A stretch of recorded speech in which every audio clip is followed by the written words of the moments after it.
All right. Thanks for joining us today. Another episode of the Steve Marchand podcast. We're talking a lot of politics and policy. And some days we talk a little bit of both, as well as the media. And we've got one of the best people I could think of to touch on all of the above today. It's Garry Rayno, one of the best reporters we've had for a long time in the state of New Hampshire. And he continues to do it on a regular basis for In-Depth NH. Garry, how are you doing? And thanks for being here. Oh, thank you. It's a pleasure to be here, Steve. I'm doing okay. Good. Well, there's a lot to cover. And before we started recording, it feels like you write a column several days a week. But it's mainly a weekly column, correct? It is a weekly column, yes. How do you decide, especially during the legislative session, when you probably could choose a number of directions to go? How do you decide what you're going to pick, and how long does it take you to go from I got an idea to it's published? Well, I mean, I just sort of look around to see what's interesting and what's I think it's going to have an effect on people in a big way. And also, I tend to try to mix it up so I'm not always writing about one thing, so that they're different things. It's not all education freedom accounts or whatever. And so that's also part of the decision making. But usually things sort of you've been in this business long enough, things kind of jump out at you. And I remember sitting there in listening to the House session one day, and it occurred to me that all these bills that they were passing, that were big bills that generated a great deal of interest, all had great opposition. And they have an electronic system in the House and in the Senate, but the House one will tally it up for you, and it tells you who's opposed and who's for it. And you have these bills that were massively opposed, and they were passing every one of them. And so I said, well, if you're a casual observer, you're not really putting all that together, and you don't even know how to access it, not really logical. Yeah. And I said, I'm going to write a column about how these people are just ignoring their constituents. They have some other agenda. It's not their constituents' agenda. It's not the general agenda of the people of New Hampshire. It's a whole different agenda. And they're just ignoring the rest of it and going and making sure that they get their agenda passed. And it's not an agenda that, I mean, as a lifelong resident of New Hampshire, that I agree with. And I don't think there's a lot of people that agree with it. But here we are. And how did we get here? Well, that's the big question is recently in the last month or so, you've had a couple of columns that have been in all or in part about the Free State Project. And it's one of the things that strikes me. There's about 7,000 people who have moved to New Hampshire who say they are here explicitly because of the Free State Project. The legislature has, depending how you count it, many dozens of Free State Project avowed members who are legislators, and clearly not a majority of the House, and probably not even a majority officially of the Republican caucus. And yet it seems like that agenda is a dominant tone of discussion, and so many of these bills getting passed, and some of them are going to become law. How does this group that is a minute percentage of the state's population and is not a majority of the legislature, how are they driving the agenda on a day-to-day basis? Well, I mean, you have to kind of go back a couple of years, a couple of elections. It was the 2020 election where it really kind of jumped out what happened. It was after it happened that you could really kind of figure out what they did. And they went in and they targeted, and this was Jason Osborne, who was the House Majority Leader. And he went in and he targeted um, a bunch of very Republican districts that had moderate Republicans in them. And they went around and they targeted every one of them, and they had a primary, and I think they wiped out about 60% of them that election. And I think they've wiped out the rest of them since, pretty much. But these are very Republican districts, so if you can get somebody in there, they're going to stay there for a while. And that's the way they really, that 2020 is when they really bumped up their numbers. And he spent a lot of money, and I mean, there was a lot of money dumped in there from various organizations like the Americans for Prosperity and places like that, Young Americans for Liberty, Young Americans for Liberty. Those organizations, both backed by the Koch brothers, the Koch Foundation, and they all of a sudden were a pretty good sized number. But the message was sent also at the time that, you know, you mess with us, you're going to get a primary. You're going to get all that nasty literature coming just before the election. You're going to have a hard time getting reelected if you don't toe the line. And Jason Osborne, at that point, was, you know, he had his company, his family's company was still rolling around and doing pretty well. That, you know, they lost election, they lost their contract after the Biden administration got in there, but they were doing pretty well. And so he had spent quite a bit of money, and Dick Hench, who was the speaker, about to be speaker for a short period of time, before he died of COVID soon after becoming speaker.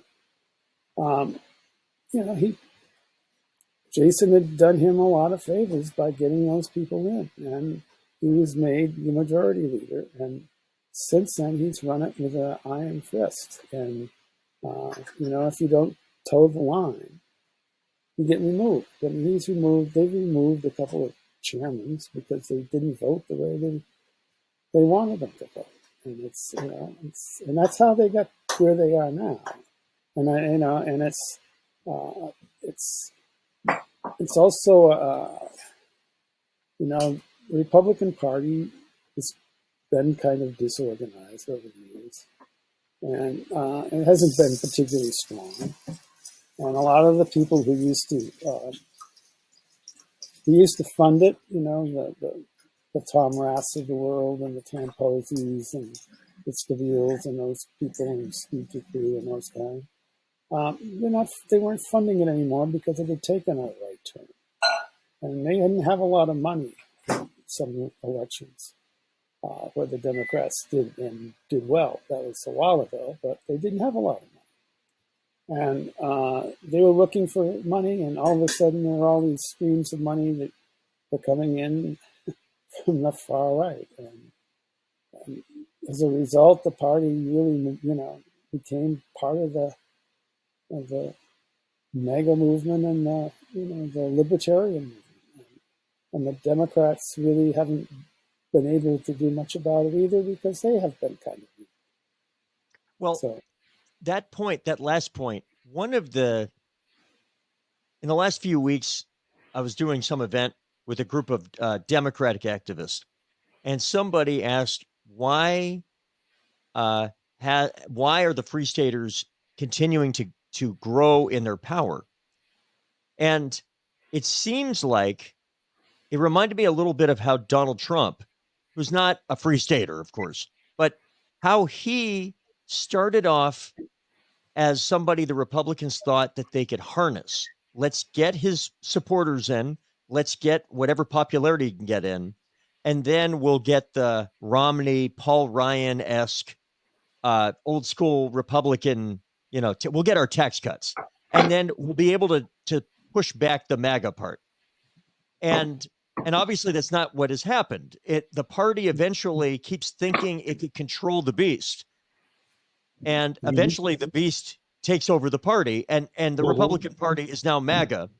And the Democratic Party nationally seems to have been ineffectual up to now at making the Republican Party pay a price for allowing itself to become the MAGA party. I look at the state version of this with the Free Staters, and I worry that we're going down the same pattern where the NHGOP, Kelly Ayotte, Chris Sununu, these are not Free Staters. I don't think they go home and praise the Free Staters. They want to get what they can, and then they want to stop them before they become a political liability. But don't worry, we'll control them. And next thing you know, we're in a position where we're about to universalize school vouchers and and many other things that are on the precipice of happening. And the Democratic Party here in New Hampshire also seems ineffectual at making the Republican Party of New Hampshire pay a price for not controlling the beast before the beast took over the party. I mean, is this where we're heading? It sure seems that way. I mean, if you look, let's just take the EFA program, education funding, education freedom accounts. I mean, when Kelly Ayotte backed universal EFAs, which means there's no restrictions on who can have them, money-wise. If you even make $1 billion, you can get state money for your son if you want to send him to private school. But her proposal had a provision that they had to come from public schools. They couldn't just do what we have now, which is 75 to 80% of them never ever were in public schools. They were in private schools or religious schools or home schools, and they're the ones that are getting all the money out of the program. It's not as it was sold, all these poor, low-income families who are trying to find an alternative for their kid who can't make it in public schools. And that's a very small minority of the program now. So what she was proposing was a way of really kind of capping it in a big way. You had to be in public school to get in here now. You not, you can't just get in here because you're in private school and whatever. And she wanted it to stay at the 350% of federal poverty level as well for the first year of the next biennium, and then before you open it up. The House's proposal was for 400% and then opening it up. But they didn't want to have any restriction about it having to be in high school. So it was right to where we are now, where anybody can do it. And the same in the Senate, they wanted to remove it immediately, the cap on the income, but they put in a $10,000 cap on it, which was sort of meaningless because if it goes 90%, then you could up it to 25%. But anyway, it looked good, but neither one of them bought into the whole thing that you had to be in public school. And I mean, whatever is coming out, and I think it's probably looks to me like it's an agreement that it's going to be 400. It's going to be 400 probably, something like that. And then the wide open one in the second year, there's hopefully more money, which probably there won't be. But anyway, they're backing her in a corner. Yep. And they're, daring her to veto the budget bills over this. I mean, I don't think she would want to do that. I may be wrong, but I don't think she's going to want to do that. But, she tried to put a cap on them, and they just basically blew her away and said, no, we're going to do it our way. So, I mean, here she is, first-year governor, who usually can think of, well, I'm going to get a second term no matter what, unless, of course, you're Craig Benson. But, right. And what has she done? That in sanctuary cities, I mean, that cuts both ways in the state, including a general election. And bail, well, maybe that's but she's going to get saddled with this if it goes through. And I mean, if I'm running against her, I'm going to talk about how she just blew all this money all these rich people whose kids are in St. Paul's and Exeter Academy. You know? Well, I mean, you mentioned it. The one time in history that a first term governor has not been reelected that sought a second term was Craig Benson in '04. And it wasn't easy, right? I mean, John Lynch had to run an excellent race, put in many millions of his own money. Mm-hmm. John Kerry flipped the state from Bush in 2000 to Kerry in '04. So it was a pretty strong effort, obviously, at the very top of the ticket. And there were moments where Craig Benson acted like he wasn't even sure he wanted to be governor for 2 more years, the way he campaigned down the stretch. And it was still less than a 2 point race. So it is hard.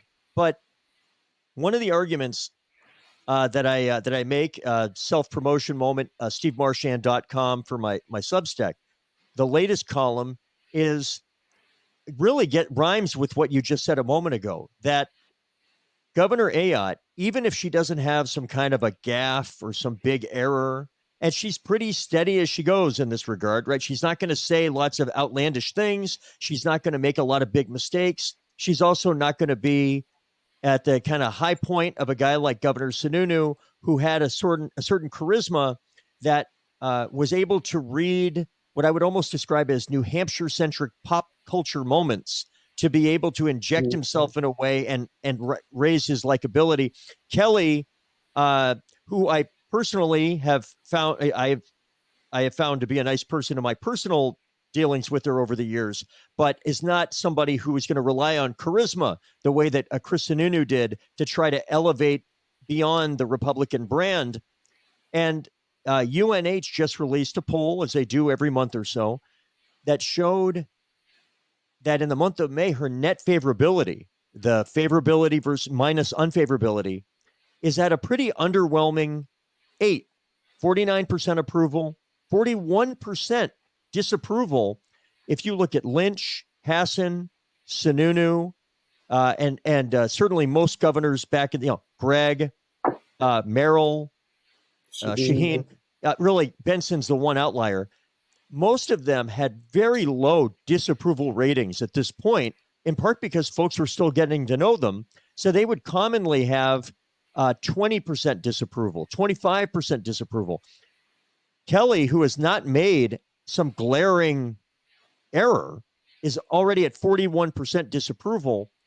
And I think that means that the electorate sees her as a typical Republican. And so they just, if you're a Democrat, you don't like her. If you're a Republican, you do like her. And if you're an undeclared, you're kind of somewhere in the middle.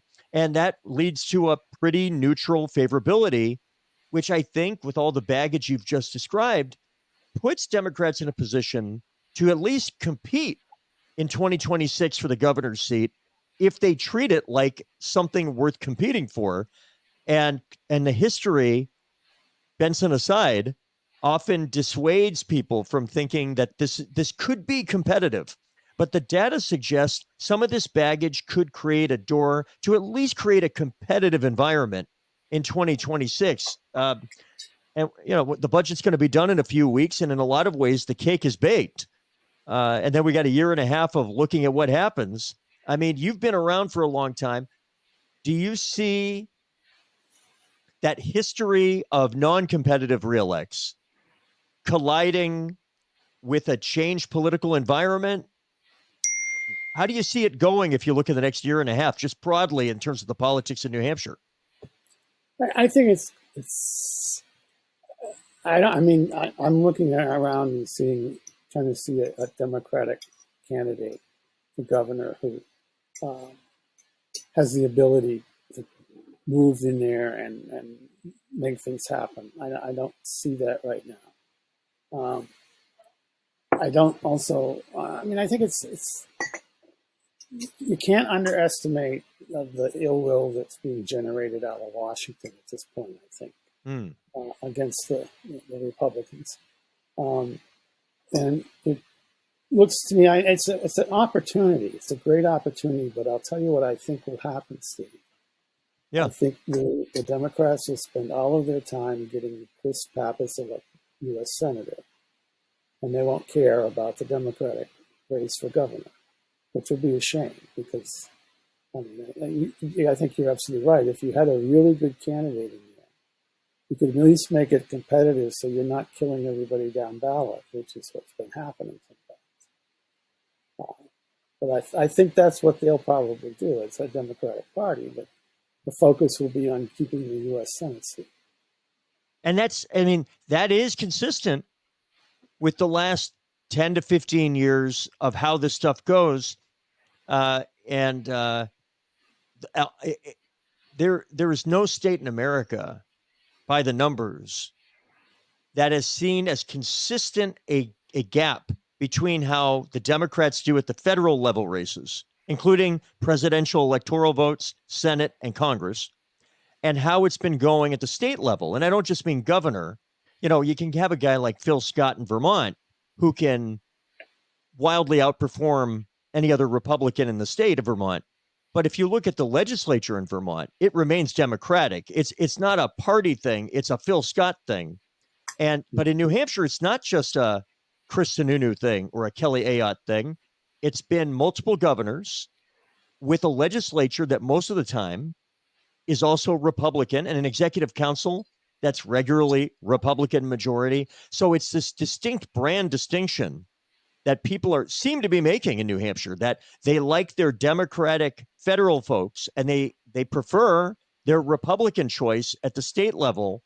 And after a certain point, parties are no different from people. People like to do things that create the dopamine of success.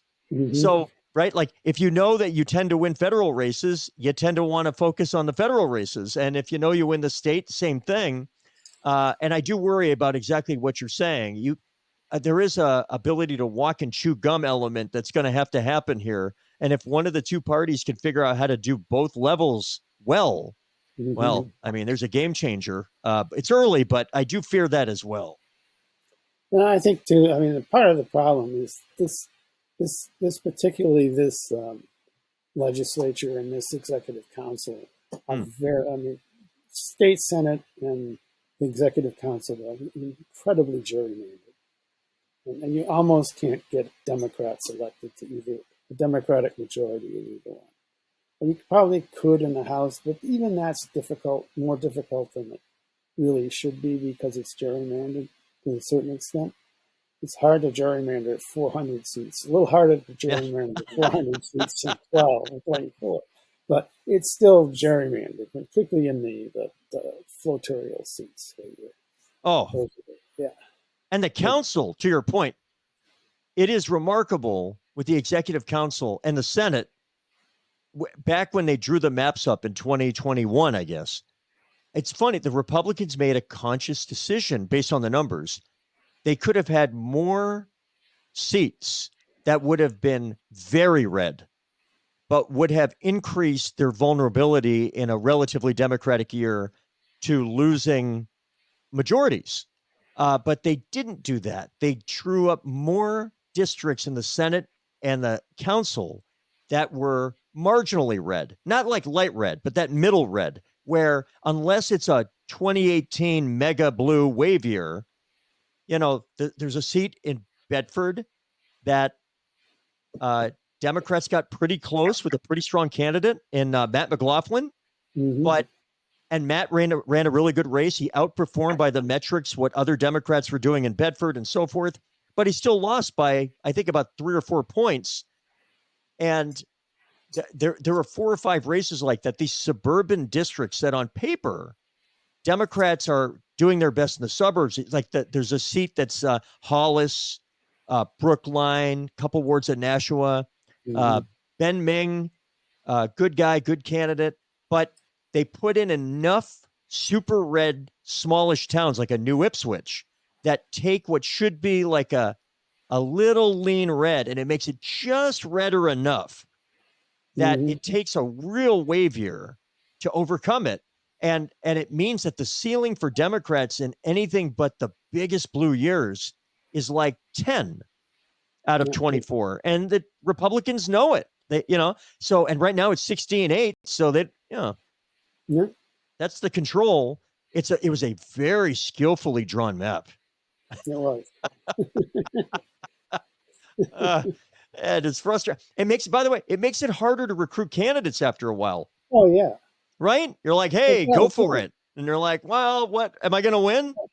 Well, if it's a, no. um, but there's a chance, and I'm not just saying it. I mean, you alluded to this a moment ago. The the midterm of an incumbent president who is already underwater in terms of the net popularity. I mean, this is how 2018 became a mega wave year nationally for Democrats is an unpopular Trump, just like Obama in 10 and 14 were two pretty awful years for Democrats. And so on paper, 2026 should be a big macro environment for Democrats to at least be able to compete better in some of these districts we're talking about. But still, you've got to convince candidates of this thing that they have no control over Mm-hmm. going their way. That's a hard sell. It's a really hard sell. Yeah. Oh yeah, it's tough. I mean, you really, it goes back to the old adage: you can't beat somebody with nobody, and you have to have good candidates, even if you're not going to win. You need good candidates to make it competitive. I mean, I remember first after, particularly not this past drawing on the lines, but the 10 years before that. I mean, for the first, I think the three races after they redrew the lines, Mm-hmm. Democrats state senators got more votes than Republican state senators, and it wasn't that close. But they never really broke through until 2018. You know, And that's the thing. Like in the 2000s, the blue wave year was '06, to a lesser extent '08. In the 2010s, there was the one blue wave year, 2018. Uh, and it seems like 26 is setting up that way. But you're right. I mean, the the reality is, and it's part of the pitch. Like it's part of, like I sit down with candidates, we talk about it. Is the best candidate will not be able to overcome 8 or 10 points of underperformance of the party. A really good candidate can make up a down ballot, can make up 3 or 4 points, sometimes 5 points. I don't golf a lot, but when I do golf, the way it's described to me is if you're 70 feet away from the hole on the green and you're not going to make the putt, it's too far. They're like, just get the first putt close enough that if you're a pretty good putter, that second putt has a chance of going in, like it's 5 feet away. And I feel like it's a little bit like that with this. The national and state environment have to be good enough that if you get a quality candidate in a down ballot race and they're good and they do the work, they can knock in the 3 point putt, the 4 point putt. But I cannot with a straight face tell a candidate, you know, if you just work hard enough, Democrat, you're totally going to crush it in Ware, New Hampshire. Like it's that's not going not to going to happen. happen.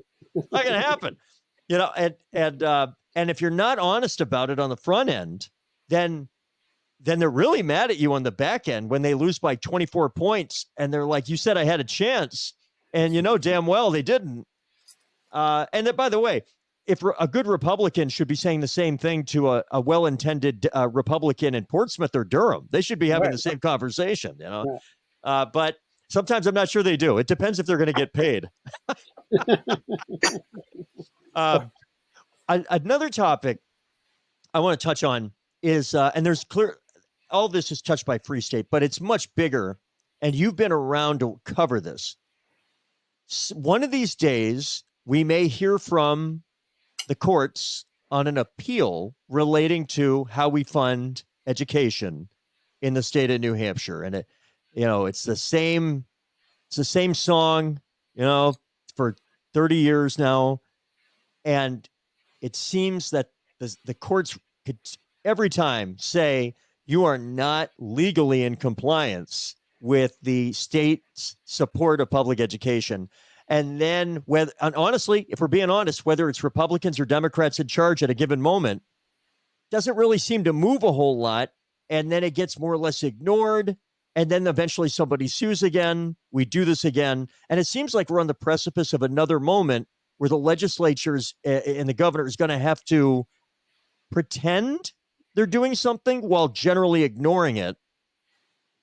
Can we do this forever?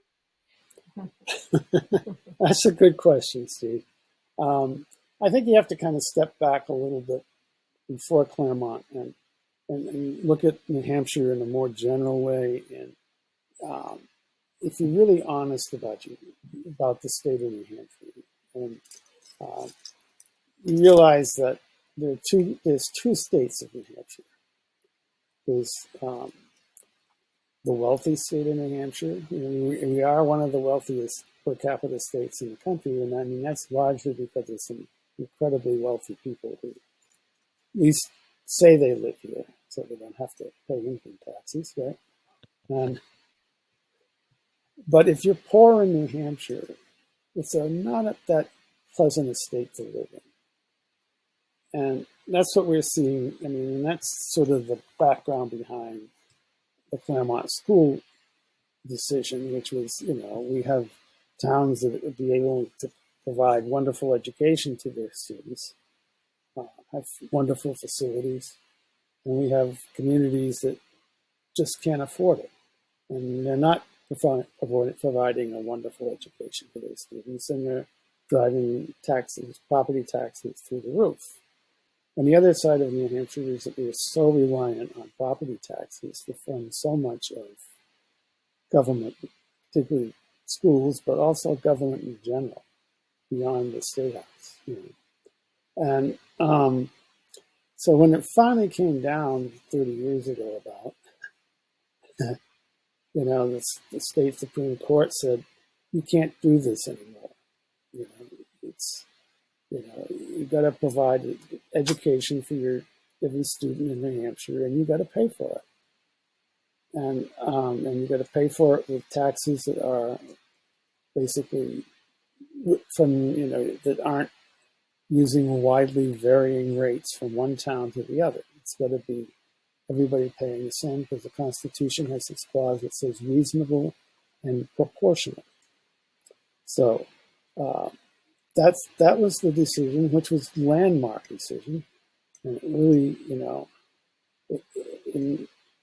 in some other states, it would have been a huge turn in the state affairs, but we didn't quite approach it that way.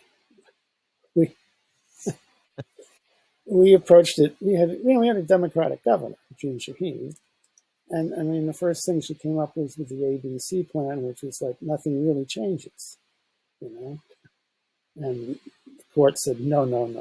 Yeah, I mean, that's not what it said. So what we did is we did a statewide property tax. We're talking still property taxes, which was like up at 7 or 8%, which made it fairer, but it didn't really solve the problem at all. And we started upping tax rates and sending parts of that to the education trust fund, but we really didn't create any new real source of money, which is what this really calls for. If you're going to really solve it, there's got to be some new source of money somewhere that can inject probably about $500 million, and that could make its system a whole lot better. But we haven't wanted ever to do that, and so we keep playing around the edges, whether we're Democrats or Republicans. And so we keep getting sued because towns get tired of saying, why are we paying all this money when the state's paying 21%, something like that, and we're paying 80%, 70% is coming from property taxes. And so we've had lawsuits over the first lawsuit we had was from the donor towns who didn't want to send their money to Concord so that other poorer towns could use it. And then the second one that really was the Londonderry lawsuit, over targeting, and which really set the bar that every student had received the same amount of money, which is per pupil money, which makes it much more difficult to really play around with the money to target in a way that could be truly meaningful.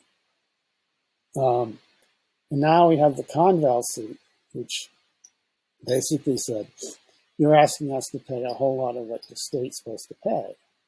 What they didn't get into was that if you're asking us to pay this money, and it's your obligation to fund it, then this actually is state money, and therefore they have to be proportional. Conval didn't get into that. That's what Rand is all about. Right. You know, and so we're still waiting on these decisions. But what we've done every time that we've fixed it, largely, quote unquote, fixed it, is we moved it a little closer back to what it was. We move away the other way. We just moved it a little closer back to what it was. Where, I mean, in the time that the Conval suit was filed, I mean, the disparity was greater than it was when the Claremont lawsuit was filed. And, you know, it's not fixed in any way, shape, or form, and it's not going to be fixed until somebody decides that we're going to bite the bullet and we're going to do something, whether it's like a value-added tax or whatever, something out of thin air, if you will, or an income tax or whatever. Sales taxes don't work so much because we already have so many of those. But you know, some other kind of source of money. Otherwise, it's not going to get fixed. You know, over the years, there have been outstanding explanation. That was a very good explanation for folks that weren't familiar with it. And I think certainly within my party, there's a lot of hand wringing about how we got to this point, as you I think accurately just described there. The real challenge is not the why is this a problem? How do we get in this problem? Why are we always on the wrong side of court decisions? It's what would be the political skill that is able to take what is a relatively small but straightforward set of solutions that would satisfy the legal requirement and have the political support to be able to get it over the finish line. You know, I think about Obamacare when it passed in the first 2 years of President Obama's term, and it was seen as extremely unpopular. And in that 2010 bloodbath that Democrats faced, it was wildly unpopular and it was hung around the neck of every Democrat that voted for it, and even some that didn't. However, once it became embedded into the system, there are a couple things we find. One is it is now more than 50% support over a period of more than a decade now. So it is now embedded. And even when President Trump, in his first term, tried to repeal it, he, with the Republican majority in the House, he was unable to get the votes because they did not have an alternative that would not throw millions of people off of any kind of coverage. And we have also found that the percentage of our economy, our GDP, that is spent on healthcare after going up and up and up for 30 years has remained basically flat ever since Obamacare became the law. So it's one of those things that the hardest part was getting it in. And then once you got it there, you got to refine it and improve it. But it did, if not fully solve the problem, it did put a floor on the problem and has definitely done a good job of preventing more and more of the economy getting eaten up by healthcare costs. So I look at this topic on the state level. And I remember way back in 2002, it was the first year I worked in politics. I worked for Jim Normand when he started running for governor. He briefly ran for governor. Good. I love Jim, former executive counselor. And he dropped out, and I ended up working for Mark Fernald because I was so much, I was into the governor's race, and Mark ended up winning that nomination and then getting beat soundly by Craig Benson in that 2002 year. That was a big Republican year. And I remember talking to a reporter. It might have actually been John DeStaso. And John said, Mark, who had proposed an income tax, Mark's plan would raise money that would be used to distribute back to towns to pay for education to address this problem. And John was like, can he guarantee that the savings in your local property taxes that should come from the state aid that will no longer that will fill in the money that you now have to use property taxes to pay for schools, will that money now be in effect refunded by lowering local property taxes so that it's the same amount of money that we're talking about? It's just that local money is now getting replaced with state level money. And of course, I could not guarantee that, nor could Mark. And that was the thing thrown at Mark, even among people that were that recognized the magnitude of the problem that we have, as you've just described.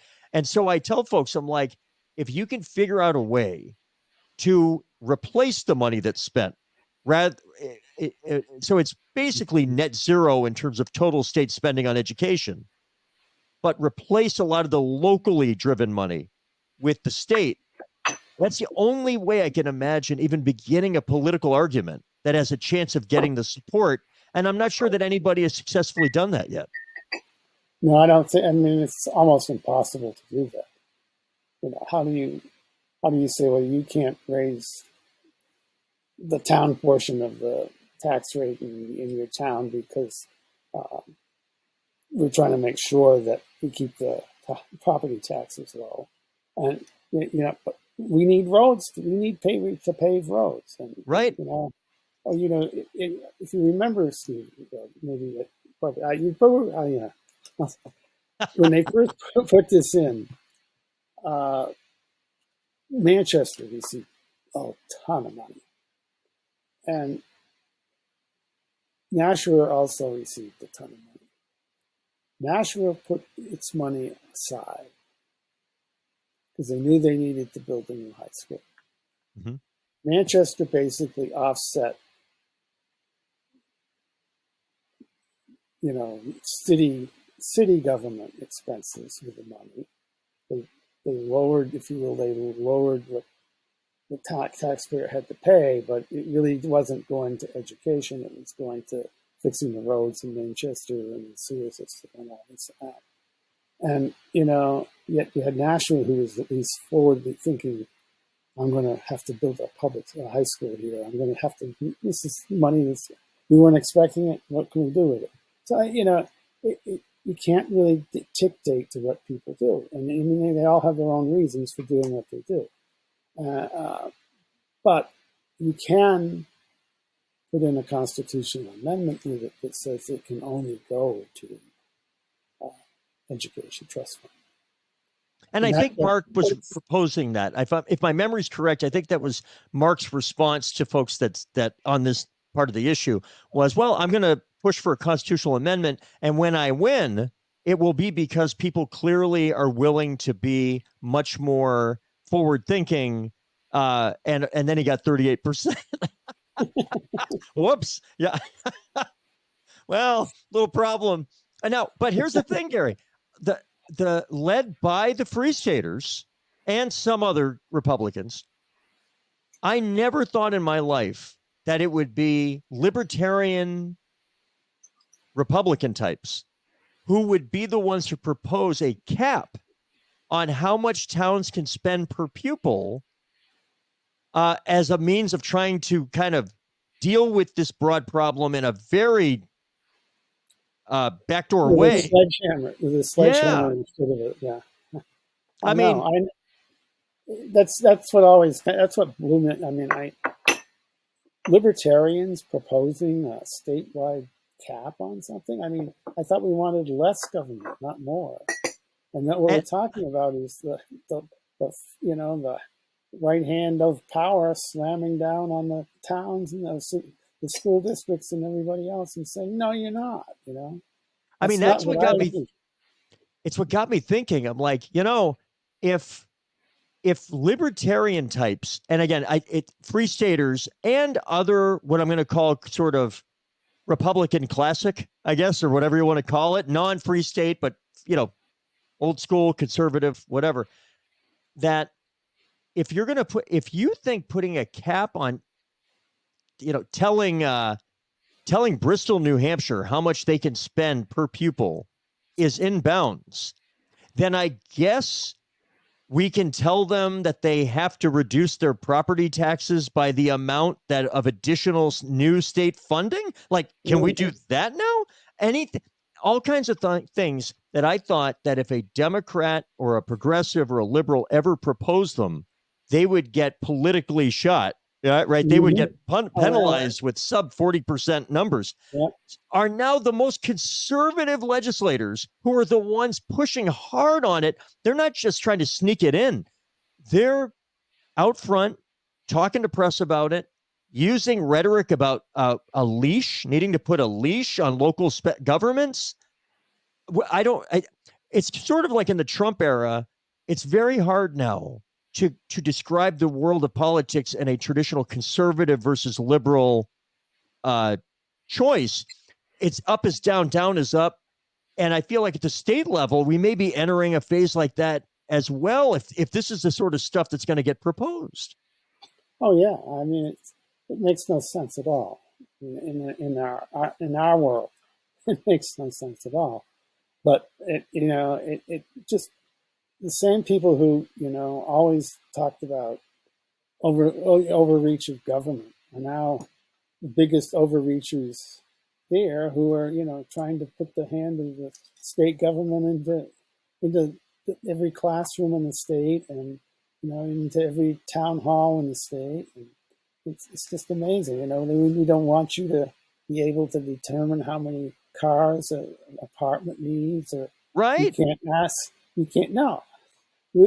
ask how many bedrooms are in a house before you approve the project, and all this and that. And I mean, how do you do planning if you can't decide things like that? I mean, but that's what they're saying. It's going to be interesting to me politically as we finish the budget season. Do Democrats approach this unusual situation? Because there are Democrats, and full disclosure, there are some of these bills that I'm probably more open to than others, as they relate to like some of the zoning stuff. But that's a whole nother program. It could be hard to go after some of these Republicans on bills that have Democratic co-sponsors on them. I mean, politically, it could be challenging. It could be hard for Republicans in some cases who could get primaried. What you've described about how the Free Staters found safe red seats as places to take Free Staters that would never win in a purple or blue place. But if they could just get through a low turnout primary, they're going to cruise right in. I mean, Osborne's district is like a R plus 13 or something, 13 points more Republican in the state. I think it's Auburn, Candia, Deerfield, which, is where Democrats go to retire, politically anyway. And as if the Free Staters run out of deep red seats, and they have to make a choice, do they push into these more purpley and lighter red? And that becomes much more fraught with risk for them politically, because now we get into people who, well, let me look before I vote. Yeah. And that may not be an attractive. So these bills present, I could see conservatives saying, see, I reach across the aisle. I could see Democrats pounding some of them in certain districts. This presents fascinating combinations of potential outcomes next year. I love it, but it does. I'm not sure it's been thought through. And meanwhile, Governor Ayotte has been conspicuously silent on almost all of these type of bills. Yeah, she has. Yeah. But that's kind of her style, it seems. I mean, there are very few things that she sticks her neck out so far on. Yeah, I mean, the only thing that I remember, really was the sanctuary cities and the yes, and the bail system. Those yes. are the two things. And the other thing was the retirement for the Group 2 and the retirement system and that she seems to be losing that battle right now. Yeah. Who does Kelly Ayotte remind you of, if anybody, over the years of covering state politics and government? Does she remind you so far of any governor?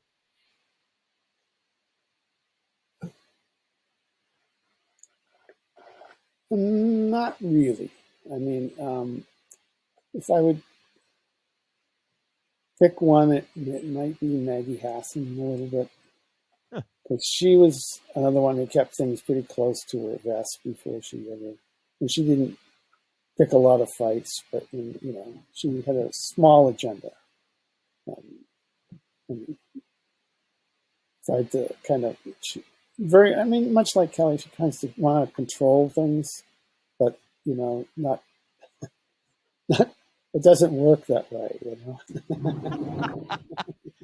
Well, I mean, another element, one thing I did want to touch on before we go is the media landscape in New Hampshire.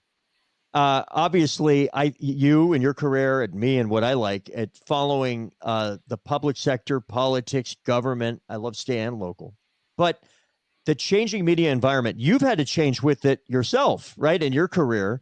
I Oh mean, yeah. right? So, like, look at it over the course of your career.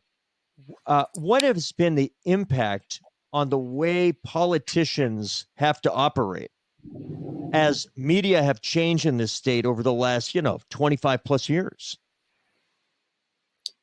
Well, the way I mean, what strikes me today is it's a less face-to-face environment.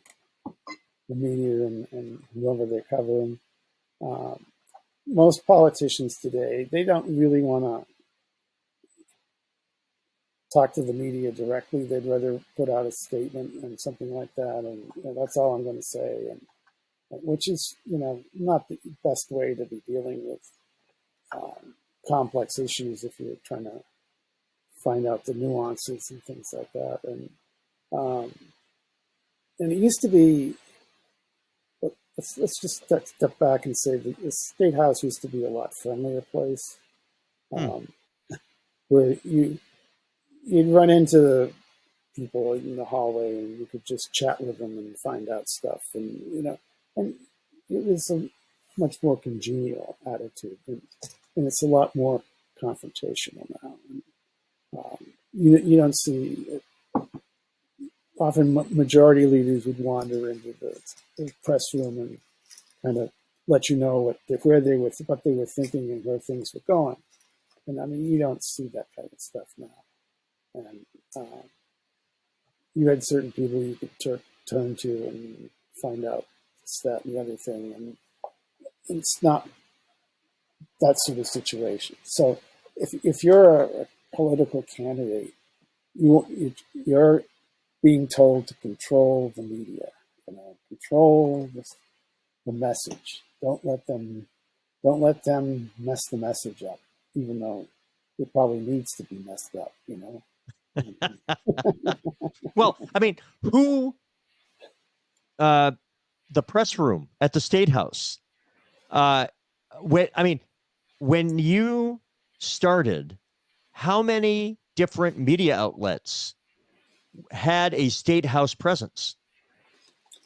Oh, I mean, probably three times what we have now, maybe even four or five. I mean, there were every every large newspaper had a presence there, and lots of radio stations. The radio stations are almost all gone, Yeah. and there were a couple of television outlets. There was always Channel 9, and then these startups that would come and go, whatever, Benny's Network, and then there Right. was another one down NDS, I remember way back in the day, WNDS. yeah. And they were, I mean, it was a lot of people covered the State House. And I mean, even in my last days actually being there, I mean, it was pretty lonely sometimes. There was Well, hardly anyone there. I mean, even at the local level, uh, 20 years ago, when I got elected mayor in Portsmouth, and we had two, basically the Fosters and the Portsmouth Herald each had a reporter that I would talk to virtually every day about what was going on at City Hall. I mean, Foster's had a Portsmouth bureau, Right. which today is unfathomable, right? Yeah. Unfathomable. Yes. But from an accountability, I mean, it's funny. Everything you've just said rings true that most politicians, both sides of the aisle, look at the media, at traditional media, as this gauntlet that you have to try to get through to avoid whenever possible. Nothing good can come. Minimize contact. Develop your own media, right? Get your own. Go do your own thing on YouTube, on and Twitter and TikTok, and but there was the flip side of it, which was if you were doing something that you thought was important, and if you thought you were doing a good job, this people would find out about it in an all in one voice kind of way. And you'd have people getting Foster's and Portsmouth Herald at their door. They get both papers, and they were going to get a ton of coverage about local government. You knew they were going to get it, and there was this kind of Walter Cronkite-esque platform of trust Mm-hmm. and common agreement. They may not like the facts, but there was a common agreement on the facts of the matter, which created a different kind of discussion where now, as I heard, I forgot who, I think Seth Meyers, the comedian, said, we're at a place of distrust where if somebody has a younger brother and an older brother, they could say, my younger brother, well, I know that he's my brother, but my older brother, how can we be sure? I was not there. And I feel like we're now at a place where we have no chance, it feels, to get on the same page on the facts, and then we can have a debate. Very different place from a generation ago. We are, very much so. I mean, we can't even agree. Is it Moynihan, U.S. Senator Moynihan from New York said, we can all have our own opinions, but there's only one set of facts. That's just not the case now. I mean, now we have alternative facts. We've had those since 2016, right? That's right. It was state, right? Kellyanne Conway. Wait, hold on. There's some alternative facts to consider. Yeah. The truth comes out. Anyway, I see we're approaching the 1 hour mark, which I don't want to take any more of your time. And although, if you don't mind, there'll be plenty more to discuss in the weeks and in the months to come. And any last thing in terms of the budget process that as they're coming towards the finish line on it, what do you think at the end of it will be the takeaway? If somebody said, what should we take away from this year's legislative session? What will be the lasting message or impact after that budget is passed, in your view? Well, I think there's two things that strike me about it. The revenue issues that are coming home to roost. That's basically shooting themselves in the foot. I mean, they've been reducing these business taxes, and they did away with the interest and dividends tax, and all that. And if we hadn't done any of that, we'd be in a whole different position than we are now. But secondly, I think if you look at what that budget has eliminated, you can see the free state agenda all over the place. I mean, you don't have the arts, civil, you're still fighting over the child advocate. I mean, all this with the huge cuts even today. I mean, the Senate restored quite a bit of them, but most of the big cuts are still in health and human services, as you would expect. But because it's the largest department in state government, but still, that's where the rubber meets the road for social services in the state of New Hampshire. And if people aren't getting them, and they're going to get less of them, that's not going to be a very good thing for a whole lot of people. And what I think we need to look at in the future as a state is our healthcare system and how we need to shore that up in a big way. because right now it's in a terrible state. Well, it could be a difficult couple of years ahead if these cuts that you described go into effect, and if the revenues don't come in. Mm-hmm. Uh,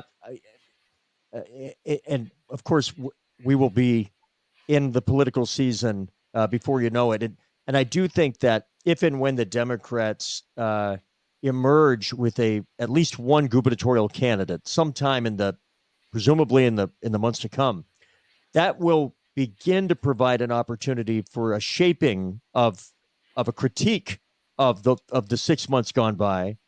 Um, until that happens, it is hard to critique it from a political point of view. There isn't a point person on the other side to do that, and uh, it's going to be consequential.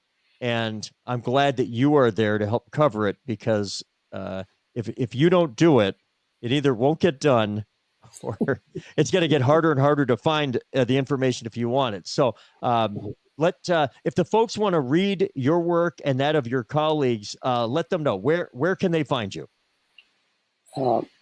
In depth NH, all one word.org. All right. That's indepthnh.org.